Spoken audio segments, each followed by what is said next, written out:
Welcome to Local History, Legends, and Lore. I'm Julie Lugo, Cerra, your host, and today our guests are the Pitti family.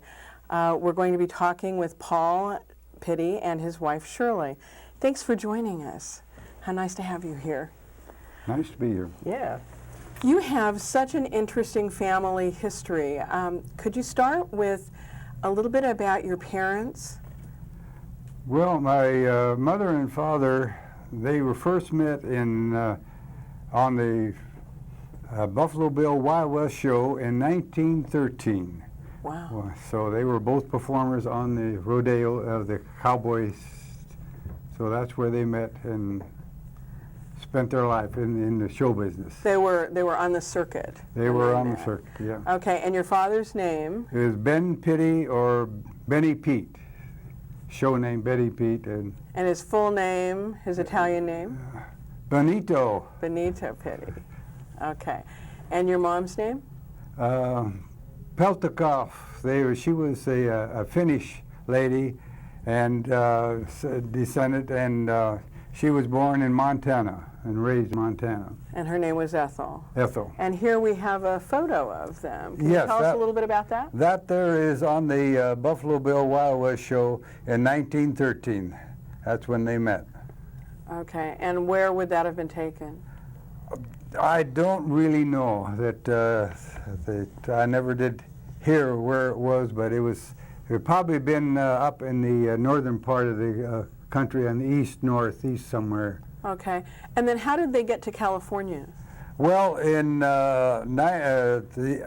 my father broke horses for the government during World War I, and after the war, well, he went on with the circus, Algie Barnes Circus, and my mother had my brother at that time, so they went back on the ranch in Montana, while my father continued on there. And Algie Barnes wintered in Venice area here.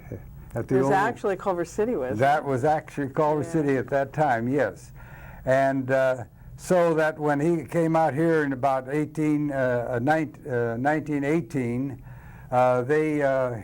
he got a job in the movies, working in the movies and then around, and then he finally got a steady job as a bodyguard and chauffeur for Pauline Frederick, who was a movie star at that particular time. So he sent for my mother to come on out, and they put their family together here in the Culver City area. And she was Pauline Frederick's personal maid. And she took care of all her clothes and anything that was personal right to Pauline. And in fact, when I was born, I was named after Pauline myself. So that's how I got the name Paul. Oh, I love it. Now, speaking of Paul, isn't that a 4-year-old Paul in that picture? Yes, that is a 4-year-old Paul. That's right on the mid-block on Farragut and Lincoln Avenue in Culver City. I was born right at 4191 Lincoln Avenue in the front bedroom of that house. Oh my gosh. And the little girl you're with was June Anderson, Yes, June Anderson, that's her maiden name, and Caldwell, and she is today works for Ted Turner. That's right. I remember June went to school locally, obviously, because she was raised here, and I think her father was in real estate. And then she went to work for MGM Studios. Yes. She worked for Eddie Mannix, who headed the studio at one time, and then for Roger Mayer. And I think she still works for him with Ted Turner. Yeah. Amazing. It kind of another example of how locals enjoyed employment by the studios. That's right. So the house that you were born in, your parents bought around 1920? 1920, yes. Okay. And that house is still family-owned today? That's still family-owned today.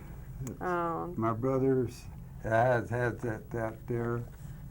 And we grew up there and enjoyed the rural Culver City life at that particular time. So, Paul, tell me about rural Culver City at that time. Rural Culver City. Well, I tell you, it was real rural. The Baloney Creek, which is all cemented in now, was a flowing natural stream, and we would go hunt frogs, use it to wade around in, because it was nice, clean water, and actually there was fishing in there. They had little fish in there, not big ones, but there was stuff that you could do there. And it was really rural, and we enjoyed the fact that the river was used by the studio for shooting many pictures. And you go over there during the week and you might see Laurel and Hardy camped by the river in one of their scenes. Another time, I watched them shoot a picture of Indians paddling up the river. And that was in Last of the Mohegans when they made it. So it was, movies were being made all around in the town there. So it was not uncommon to find a studio group in there shooting on the next door neighbor's house. So location shooting was very local. Oh, yes. And in fact, I remember you telling me about the Baldwin Hills. Can you describe some of the activity up there? Well, there was where Bill Bott's Field is today, there was a very large sand pit. They used that sand there for commercial purposes. And there was a fort built within the area there. It looked like it'd be in Arabia or out on the desert. And when the studio was through shooting the pictures, the set stayed there for quite a few different pictures that was made. And I remember one of them was Laurel and Hardy when they were marching through the desert going up to this, they was in the French Foreign Legion. And that was shot right there, and many other Arab pictures where they needed a desert fort and everything was shot right in that big sand pit area. And they used that sand for? Commercial purpose, cement work, and and all along the creek there was sand pits that where the city yard is now. That was one big large sand pit there on either side of Duquesne. So that's Duquesne and Jefferson. That's right. Okay. Can you tell me a little bit about the area on on Lucerne? There was an old house. It was called the Egyptian House. Right. There was on there that a house was built in the early 20s, and it was a Egyptian house, and there was all kinds of stories about it. But there again, the one that I remember mainly was that, hey, that is a house of gambling. Gambling goes on there because it was connected with the Sebastian's Cotton Club and the big dance halls that were along Washington Boulevard. Ah. So that they said that the dance hall, if they wanted to gamble in, they would transport them over to this to the Egyptian house. Whether that was really true or not, but that was the story that we were told growing up there. Well, apparently the Egyptian house, from my research, was built by a fellow by the name of Mr. Brown, and he supposedly built it for his wife-to-be, his bride-to-be, and they were transporting her from Egypt, and she died on the trip, and so he never inhabited the house. And so supposedly there were a lot of uses, as you say, lots of good stories. There was many stories, and yes, that's true, exactly that. Yeah. My uncle worked on the house when it was being built, my Uncle Frank, and he told my father that they had put in gold locks, and it was really an amazing house. But when I was a little girl, I remember my mother wouldn't let me go there to visit anybody. Yeah, it was one of those things. They said, you stay away from there. They had a big fence around it, so what really went on there, who knows? Yeah, that's for sure. So now tell me, looking the other way towards Overland, there was a speedway and there were some other things. What do you remember about that area? Yes, there was originally there was on between Motor Avenue and Mentone, there was the Carlson Park area. Well, that was a racetrack. Originally it was a thoroughbred racetrack, and that lasted for a year or two. And then when they got ready to tear down the racetrack, the automobile racetrack in Beverly Hills. It moved to that area. Okay. And that was several years. That was the curves were board track. And there was a accident that caused a fatality, and then I guess that one of the board's planks came loose, and that was why they stopped the racing on that track. Oh my gosh. Yeah. So, but it was that's why in the Carlson Park area the streets are on a curve at either end, so it makes the racetrack there, and then right there behind the alley behind the backstage bar, there the stables were for the racehorses when it was a racetrack. Oh, I've never heard that. Yeah, That's great. That was the stables right along that alleyway. Okay, now I think you told me that there was a dairy farm in that area at one time too? Yes, also in the far southwest corner of that area, there was a dairy farm, and there a gentleman by the name of Hugh Harriet. He lived there with his mother, and it was actually a dairy farm. And living on Lincoln Avenue, we used to walk over and go through the fields to get our milk from there in the gallon jugs. Oh my gosh. And that was probably every couple days we'd take that walk over there and get milk. And was Braddock, did it go all of the way through? Or? Braddock at that time, we're talking about in the early 30s, that was stopped right at Overland Avenue. And across Overland, that Braddock was, I call it a cow trail. It was just two tracks in the road, and that was it. And we used to walk down that there to go down toward where the Algae Barn Circus was there, because some of the friends of the family lived in that area, so we go visit them. Well, that was quite a walk, because that was down where the DMV is today, isn't it? That's right. Just past, it would be on Washington, just past Sawtell. Yes. Wow. But there again, well, how else would you get around unless you had a horse? Really, because when Dad would be on the circus or in the studios, Mom and my brother and I, we'd just take a walk down there and go visit the people. And walking was very something that, hey, you did. You didn't jump in the car and run around the corner. Well, that was your mode of transportation. Yes. So, here's you on your horse. And what was the horse's name? That was I can't remember the horse's name, but that pony belonged to Jimmy Rogers, Will Rogers' son, and this was taken up at the Will Rogers Ranch in the Santa Monica Mountain. That is myself at about age 4 there. I'll be darned. So you were baptized at St. Augustine's Church after you were born at home. You went to St. Augustine's School, and then where did you go to high school? I went to high school at Hamilton High School. That was there, and I graduated from there.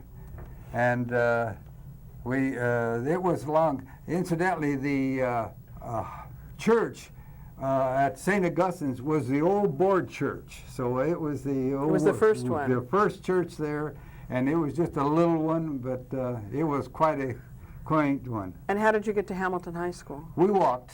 Yeah, that was, a good walk, but hey, that was the quickest form to get there on ride or bicycle. And after all, you're high school, you don't ride bicycles to high school at that time. Hey, you're a big person, so we walked. That was the more. Okay, great. I think we have a picture of your dad.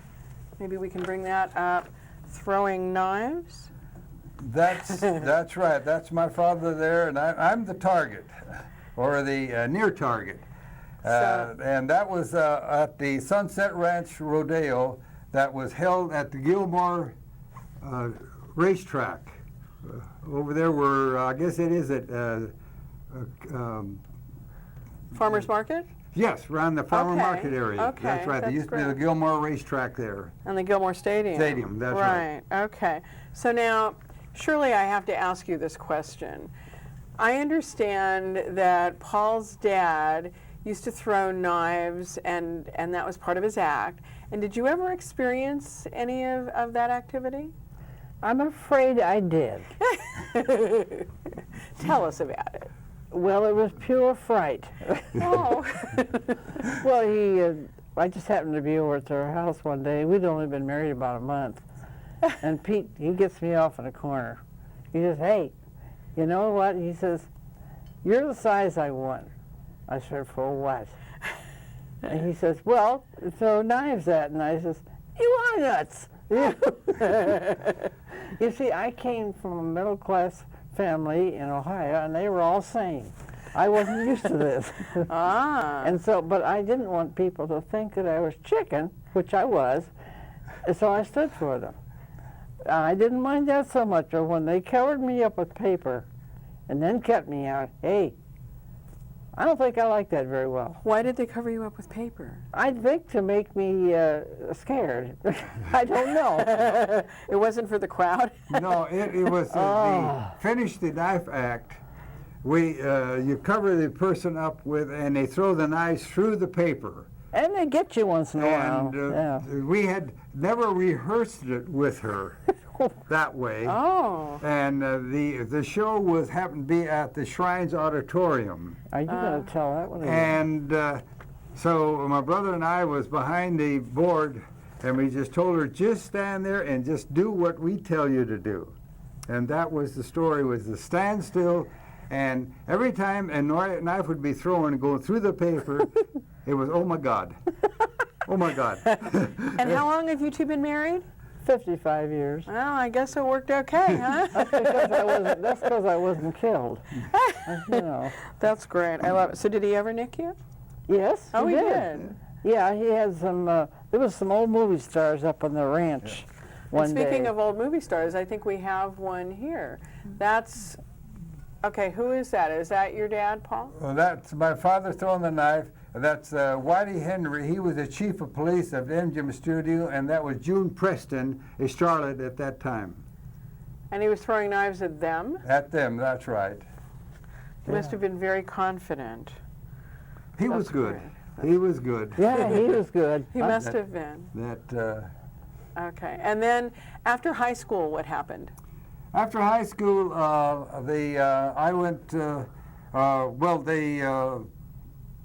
I graduated in '41. In December of '41, the war broke out. Well, I went and worked for the aircraft factory, and then in December the 2nd, '42, I joined the Marine Corps. And that would be you in the Marine Corps. Yeah, I was Marine in the there, and I saw in the South Pacific. They at that time in '42 and '43, they were needing people out there, and that's where I spent my time. And that's the trophies I brought back from my service in the Marine Corps. And You must be very proud. I was one of the very lucky ones. I made 4 beachheads, and I walked away from every one of them. So I was extremely lucky that doing that, and I finished it up at Okinawa at the last engagement. Oh, that's great. Of course, you started your life with a father who was throwing knives at you, so I guess maybe you just had the survival instinct. In Fox Hills, there were several stables. Am I right? Yes, there was the Sunset Stables on Slauson Avenue. That's where that picture was taken. That was probably in about 45, 46, in that area there after we come back from the service. My brother had his horses there, so that it had been in 46 or 47. So that was the Sunset Riding Stable? Riding was rated by, owned by a football player named Jute Smith. Ah. And there's Fox Hill Stables, and then there was the Ben Hur Stables that was on Overland and Jefferson, and where the Rouse Ranch Market is now, the Rouse Market. Oh, okay. Absolutely. That's Raintree Plaza. Raintree Plaza, Right. yes, that's right. Now, the Fox Hills was not a part of Culver City until 1964, so that was before it was annexed. Now, tell me about this. That was my brother that when he was taking some publicity shots up there, probably was in where the West LA College is today.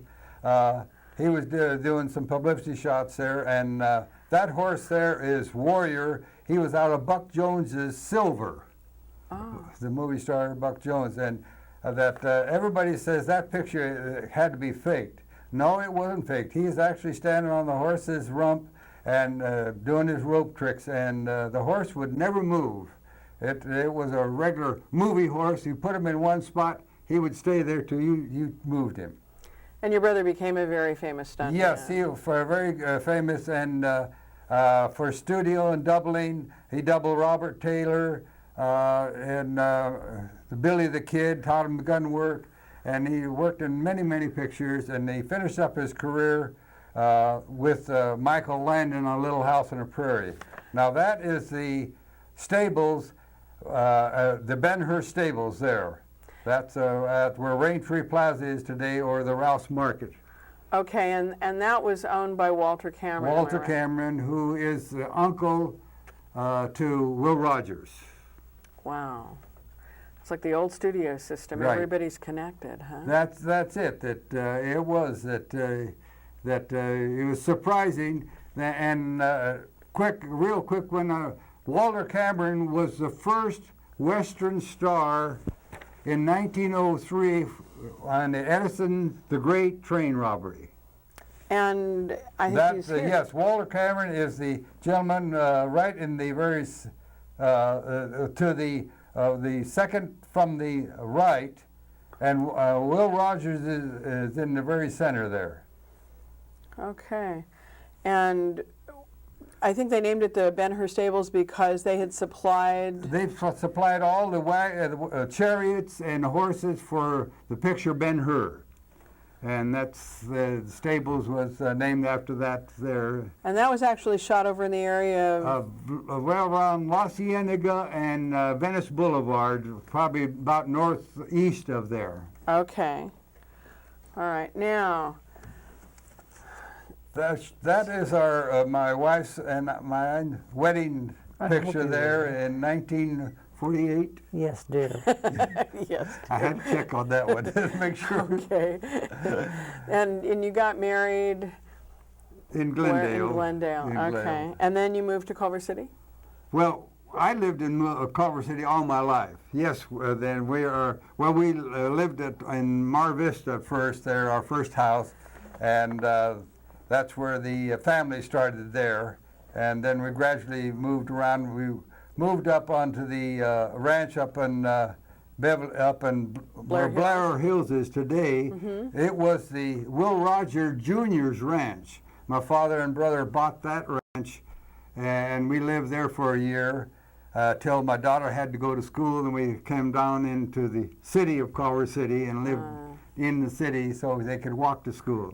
And so you had the two children who were Yes. pictured in that photo, and their names? Ben and Pamela. Oh, okay. And Pamela was the older one? Pamela is older, yeah. She's 4 years older than my son, and they were both born on the same day, 4 years apart, August the 8th. I had a double birthday cake for him. Yeah, I always so had cute. one birthday cake with Pam and Pete. Oh, that's kind of fun. And That's he was simplified nicknamed Pete things, after huh? his father, After your the father? grandfather. Absolutely. Okay. Now, there's a picture of the... Go ahead. It is my brother Carl, his wife Mickey, and myself. This was taken in about 1947, 48, probably in 48, and we were doing a show at the Shrine Auditorium for the telephone company, and we were known as the Western Airs. And today we have a band going and is known as the New Western Airs.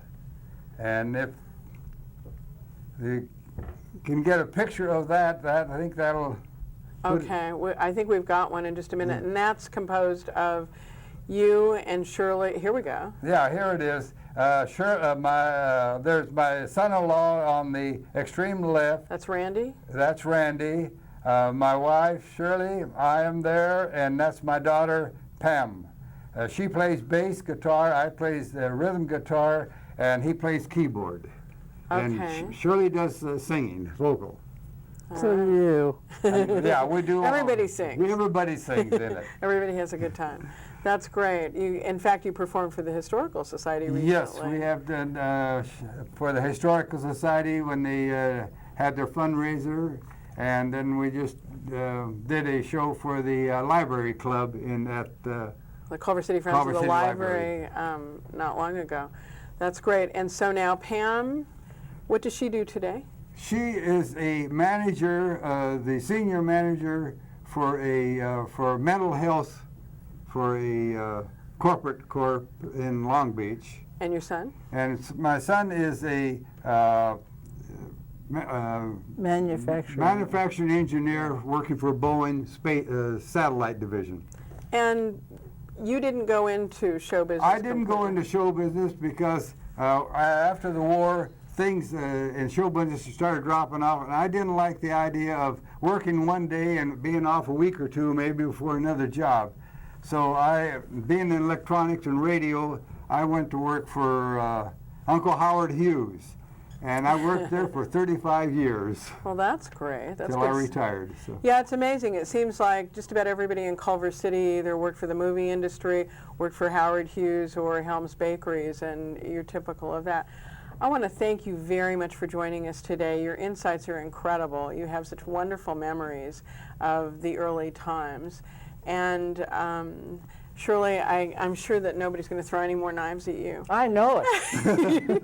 I'm sure that you wouldn't let them. But I think it's been wonderful that you've gone through that and have all of these memories to share. Your grandchildren must get a big jolt out of that. Thanks so much. I hope you'll join us again. Well, thank you for asking us. Shirley and Paul Pitti.